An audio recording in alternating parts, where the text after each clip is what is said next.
যে কদিন ধরে আলোচনার ভেতরে রয়েছে যে এনসিপির সঙ্গে কত আসনে সমঝোতা হচ্ছে, কেউ বলছে 10 আসনে, আজকে আবার জামাতের পক্ষ থেকে কনফার্ম করা হয়েছে যে না এটি গুজব, এরকম না। আমি আসন সংখ্যাটা একেবারে জানতে চাচ্ছি না, আমি আসলে জানতে চাচ্ছি যে আপনারা কি জোট করছেন নাকি নির্বাচনী সমঝোতা করছেন? যদি জোট না করেন তাহলে জোট এবং নির্বাচনী সমঝোতার পার্থক্যটা কি? আপনাকে ধন্যবাদ। পার্থক্য নামের মধ্যেই আছে। জোট মানে বেশিরভাগ ক্ষেত্রে আমাদের দেশে জোটের যে ধারণা এটা একটু মতাদর্শিক বা আদর্শিক জোট হয়ে থাকে এবং একটু লম্বা সময়ে থাকে। যেমন ধরেন বিএনপি জামায়াত ইসলামের জোট কিন্তু 4 দলীয় ঐক্য জোট, সেটা অনেক দিন ছিল, প্রায় 2 যুগের মতো। কিন্তু এর বাইরেও নির্বাচনী সমঝোতার এক ধরনের ধারণা আছে। এমনকি বিএনপিও কিন্তু এই ধারণাটাই এবার অ্যাপ্লাই করছে। আপনি দেখবেন যে তার যারা অতীতে তাদের সাথে যারা মিত্র যে দলগুলো আছে সেই দলগুলোকে বিভিন্ন আসনে তারা মানে ওখানে তাদের বিএনপির নিজস্ব প্রার্থী দিচ্ছে না।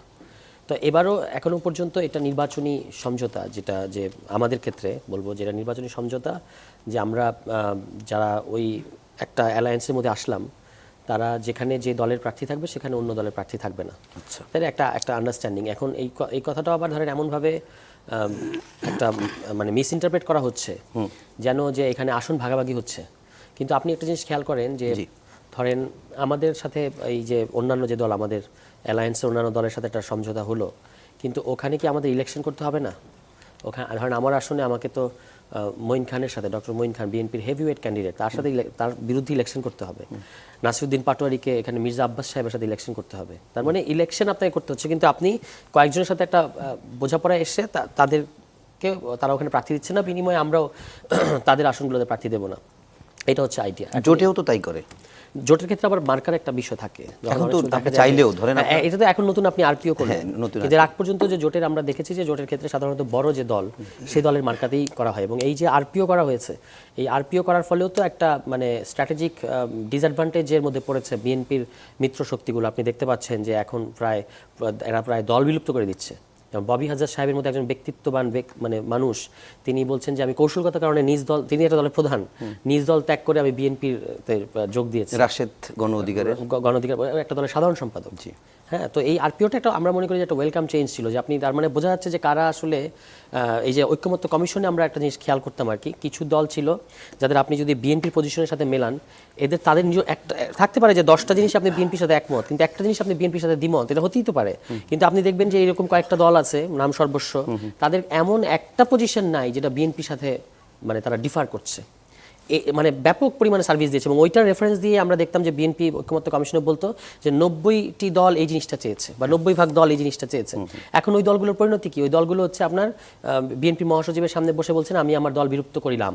এই হচ্ছে বাস্তবতা।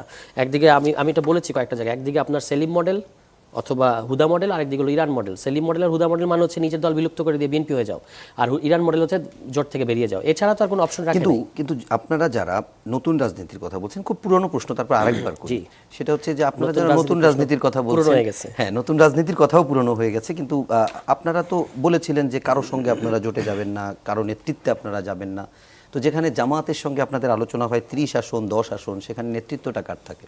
আচ্ছা, আমরা নতুন রাজনীতির কথা বলেছি, এটা করাটা হচ্ছে ঔচিত্য দরকার, কিন্তু এটা এনসিপি একা করবে না, বাকি সবাই পুরনো স্টাইলে থাকবে, আর এনসিপির উপর আপনি নতুন রাজনীতি বার্ডেন চাপিয়ে দেবেন, এটা তো অন্যায্য, তাই না? সবাই সবকিছু আগের মতো করছে, কিন্তু এনসিপিকে একা নতুন রাজনীতির নামে আপনি তাকে এক ধরনের খোঁজা করে রাখবেন, এটা তো চাপায় দাও না, তারা তো ওই রাজনীতি করতে চায়, আপনারা নতুন রাজনীতি করতে চান আগের দলগুলো। না, আমরা বলেছি দেশে একটা নতুন রাজনৈতিক সংস্কৃতি দরকার। আচ্ছা, নতুন রাজনৈতিক সংস্কৃতি দরকার, নির্বাচনী সংস্কৃতিতে পরিবর্তন আসা দরকার, সবকিছু। কিন্তু বাকি অ্যাক্টররা যদি সেটাতে আপনাকে আসতে না দেয় বা তারা যদি ওটা অ্যাকসেপ্ট না করে, তাহলে তো সবকিছু আগের মতো থাকবে।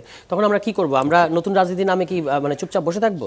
এটা বসে থাকা যায় না, আপনাকে সবসময় কনস্ট্যান্টলি ওই পুরনো রাজনীতির সাথেই মানে থেকে আবার এখান থেকে একটা ডিপার্চারের কথা চিন্তা করতে হবে।